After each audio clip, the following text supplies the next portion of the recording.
em Mateus, no capítulo 15, do verso 1 até o verso 20, quando a gente vê sobre Jesus e a tradição da religião e as invenções dos anciãos, dos fomentadores de doutrinas, dos criadores de catequese, dos estabelecedores de dogmas, da indústria dos moveres, ensinados e jogados sobre as pessoas de geração em geração, enganando-as e atrofiando-as e, frequentemente, como você vai ver, segundo Jesus, tornando-as gente horrível, tanto mais quanto eles obedecem esses líderes espirituais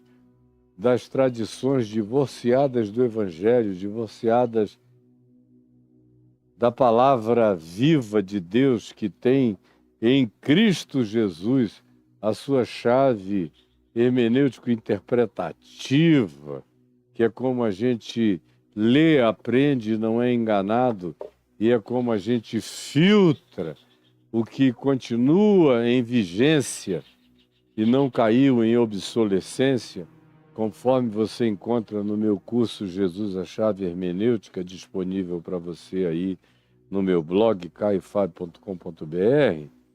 Pois bem, é dessa temática que estava presente nos dias de Jesus, mais do que presente, que era esmagadoramente presente nos dias de Jesus, que é tão poderosa que é por causa dos argumentos desse espírito religioso, dessa potestade religiosa, desses demônios religiosos, desses diabos religiosos, dessas conspirações demoníaco-religiosas, dessa impregnação homicida no espírito da religião, que Jesus venha a ser morto, que a cruz virá a ser erguida. Então nós não estamos falando de tolices.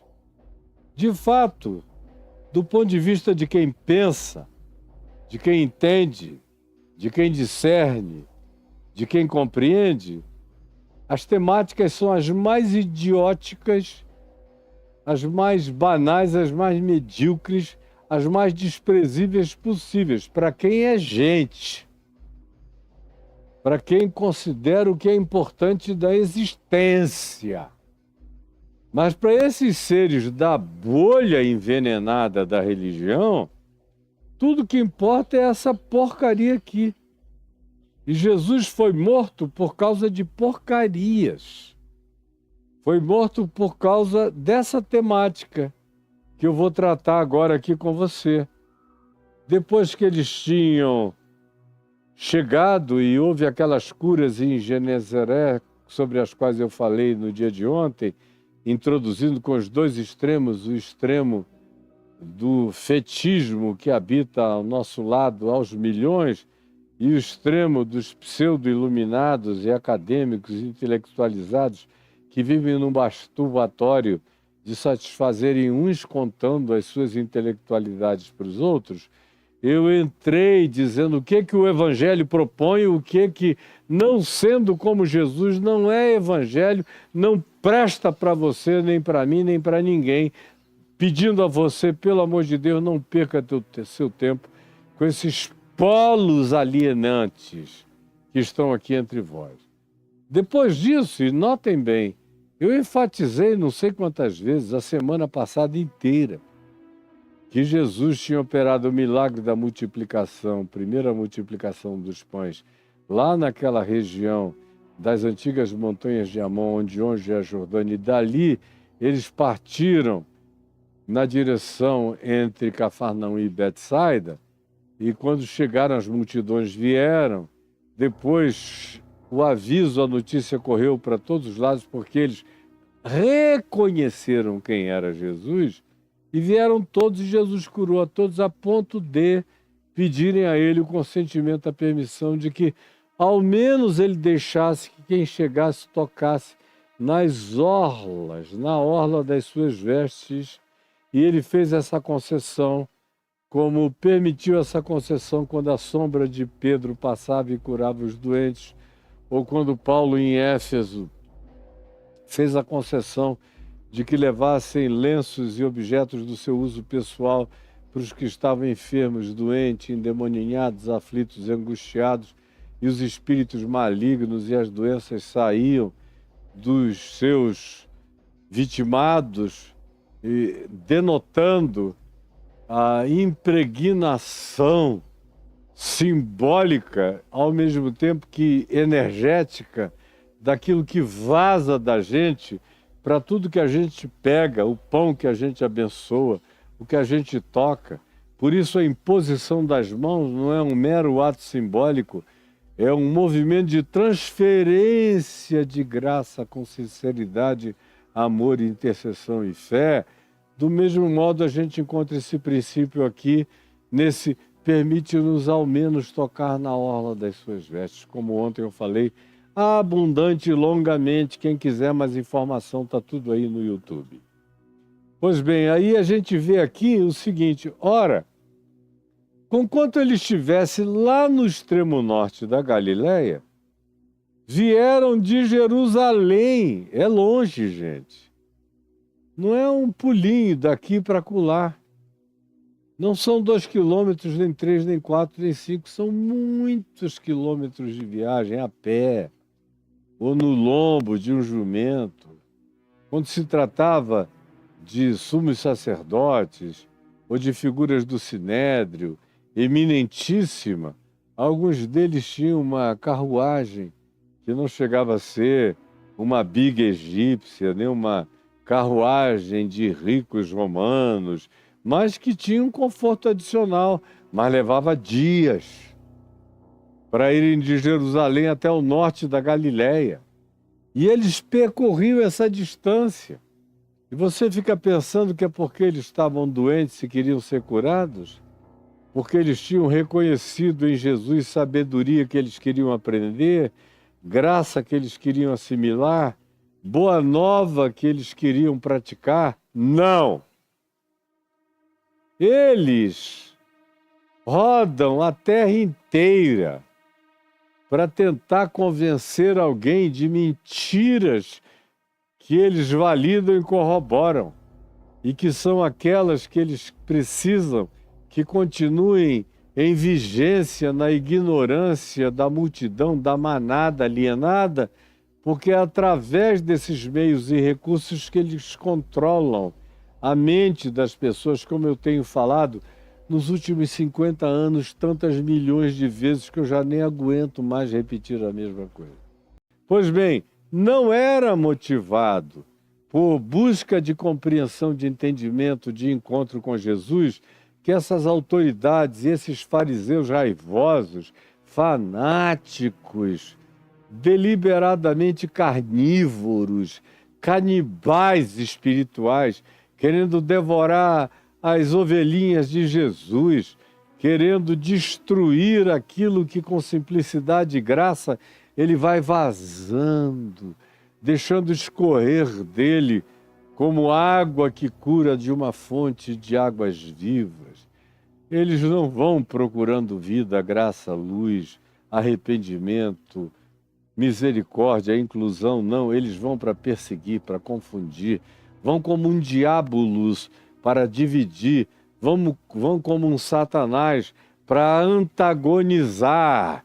É uma visita de satanases de Jerusalém que chegam aqui, vindos.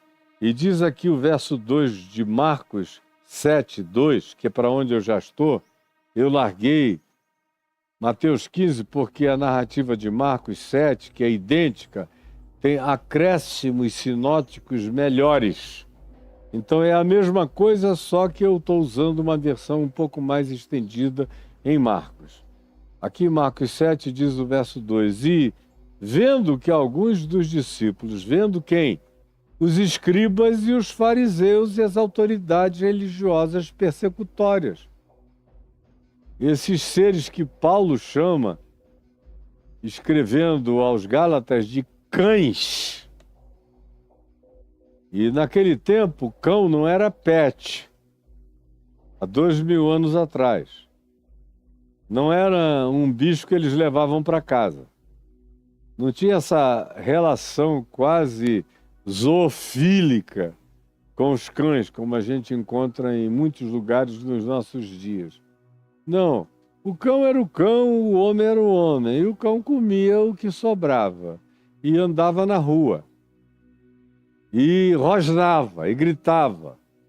E quando ficava colérico, atacava.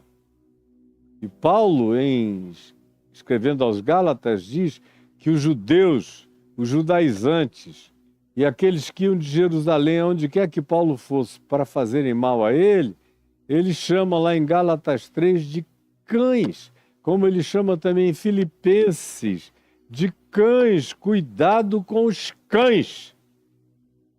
E Jesus disse, não deis aos cães, não se está se referindo ao animal, ele está se referindo aos humanos que eram idênticos aos cães do primeiro século, que eram entes raivosos, carnívoros, defensivos, atacantes, perigosos. E Jesus disse, não deis aos cães o que é santo, porque eles gostam de porcaria. E se vocês derem o melhor de vocês a eles, eles vão desprezar, vão correr em cima de vocês e vão devorar vocês vivos. Então, mantenham que distância que foi a que Jesus manteve dos cães assim ilustrados, que aqui são os escribas, os fariseus, as autoridades da religião e do templo. Você pode ficar chocado, mas é isso que o Evangelho está dizendo. Você não lê o Evangelho, não quer o Evangelho, quer só a palavra enganosa do seu líder, pastor, padre, sacerdote ou quem quer que seja, vai continuar como esse indivíduo entorpecido, emburrecido, impregnado e coberto por uma calota polar, blindado, em cuja mente e cognitividade não entram nada. Tamanha a sua doença de blindagem.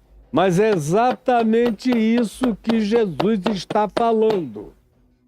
Exatamente isso que Jesus está dizendo. E você não está gostando, o problema é seu. Viva com as consequências.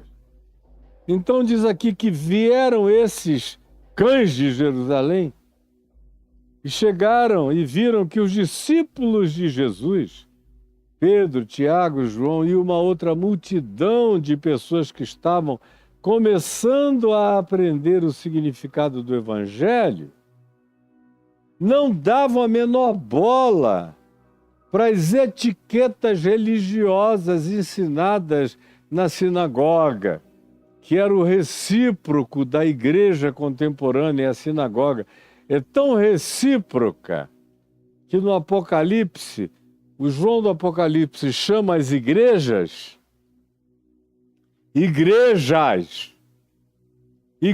conforme você conhece hoje, de sinagogas de Satanás, porque a equivalência espiritual é idêntica e é a mesma. Nós estamos cercados de coisas que clubes e que são comitês eleitorais em tempo de política, que são bancos mentirosos, que são jogos do bicho, que são bets de campanhas espirituais para tomarem dinheiro de vocês. Vocês chamam de igreja, apelidam essas casinhas lotéricas de loteria, de graça divina, de cura divina, de barganha divina, vocês chamam de igreja. João no Apocalipse chama algumas delas de sinagogas de Satanás. Pois bem, vem esse povo de Jerusalém, das sinagogas de Satanás, querer perturbar os discípulos de Jesus. Por quê? É porque eles eram promíscuos, estavam pegando a mulher do próximo e seduzindo todas as garotinhas, e sendo uns discípulos pedófilos, enganadores de adolescentes? Ou é porque eles estavam metendo a mão no dinheiro? Seria porque eles estavam explorando os pobres?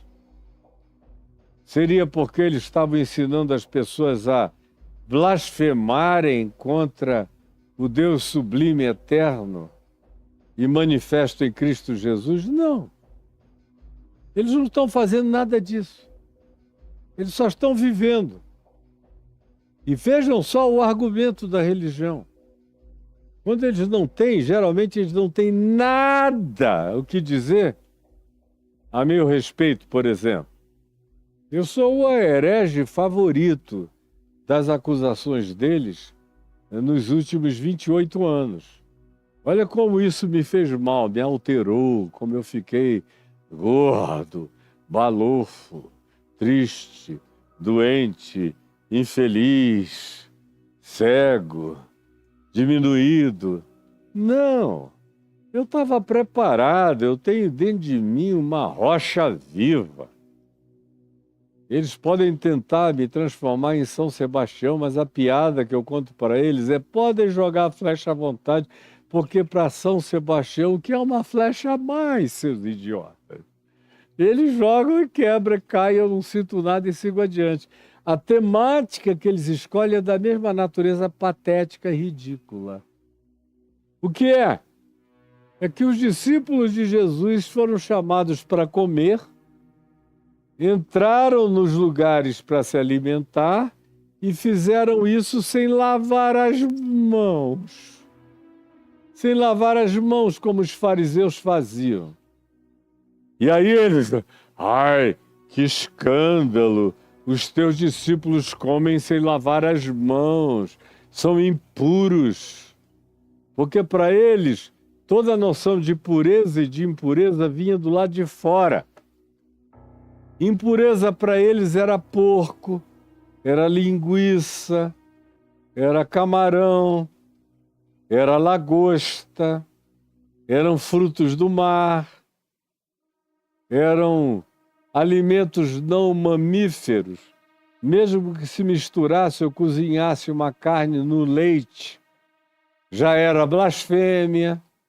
Eram aquelas dietas kosher, ensinadas por Moisés e pioradas nas suas meticulosidades pelos rabinos de Israel, que estavam impostas sobre as pessoinhas nos dias de Jesus. E esses caras se dão o trabalho de viajarem mais de 100 e tantos quilômetros até chegarem no norte de Israel para essa temática patética. Ah, eles comem sem lavar as mãos. Que coisa mais horrorosa. Que atrofismo mental. Que descerebração. Que paralisia cerebral. Que morte psíquica e espiritual. São zumbis vivos com alguma funcionalidade para entrar, para sair e para pegar em pedra para jogar nos outros. Mas eles não servem para mais nada, não servem para levantar um caído, para curar um doente, para socorrer um pobre. Não, eles são tão perversos quanto esses que hoje, aos milhões, nos circundam enganando vocês e me odiando porque eu sou uma voz clamante no deserto todo dia, há muitos anos, há meio século, dizendo: essas pessoas são diabos encarnados, são demônios mentirosos, ensinando enganos a vocês e vocês os têm seguido. E os temas que eles propõem não tem nada a ver com as pautas de Jesus, tem a ver com a maior mediocridade que só pode ser produzida no inferno por gente que não quer contemplar o significado, a razão e o sentido da vida como ela é. Não querem se envolver com nada que importe para a vida, para a salvação, para o bem-estar humano. Aí vem eles, fazem essa viagem de Jerusalém até o norte do Mar da Galileia com esse papinho. Ah, os teus discípulos estão comendo com mãos impuras, não lavando as mãos. Por quê? Porque esses doentes, esses seres que eu não posso nem dizer que são tomados por idiosincrasias religiosas, porque eles já deixaram o elemento idiosincrático há muito tempo para trás. Eles são os seres mais perturbadamente doentes. Quando um líder religioso adoece da alma, ele não adoece a ponto da gente conseguir tratá-lo. Ele piora tanto que ele vira diabo no púlpito. Ele vira demônio doutrinador. Ele escolhe os temas mais diminutivos e indignos, em relação aos quais Deus é totalmente indiferente para eleger como as essências da vida a serem observadas. E Jesus pega os seus discípulos e os afasta dessa idiotice. Não diz para nenhum deles, antes de comer, vá lavar a mão. Vai se lavar todinho. Já contei aqui, quem está me acompanhando desde o início, já me viu usar o louco da montanha, dos porqueiros, de tudo que judeus não gostavam, no meio dos pagãos, atravessa, não toma banho de purificação, é tocado por uma mulher que tem uma hemorragia crônica, uma menstruação infindável, o que, segundo a lei de Moisés, se ela tocasse em alguém, ela tornava aquela pessoa impura, ela tinha que fazer todas as purificações da pessoa tocada para poder voltar a se apresentar à vida real. Jesus é tocado por ela, não dá a mínima. Olha para ela, bota a mão na cabeça dela, não dá a mínima. Chamam-no para ir na casa do chefe da sinagoga, ele não pede para tomar um banho purificatório, não dá a mínima, vai lá.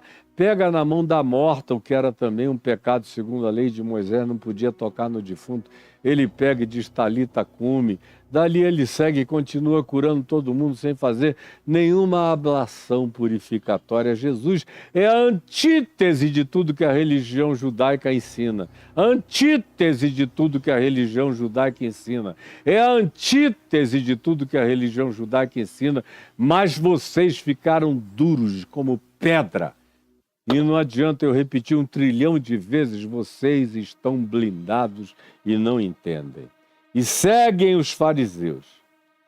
Porque é com os fariseus que as coisas funcionam assim. Eles e todos os judeus religiosos, observando a tradição da sinagoga, dos anciãos, dos fanáticos religiosos judaicos, não comem sem lavar cuidadosamente as mãos. Parece até que vão fazer uma cirurgia, abrir a barriga de alguém ou o cérebro de alguém. Lava para lá, lava para cá, lava para lá, lava para cá. Do contrário, eles dizem, se eu tocar numa comida com a mão vinda da rua, eu vou contaminar e Deus vai se desagradar de mim.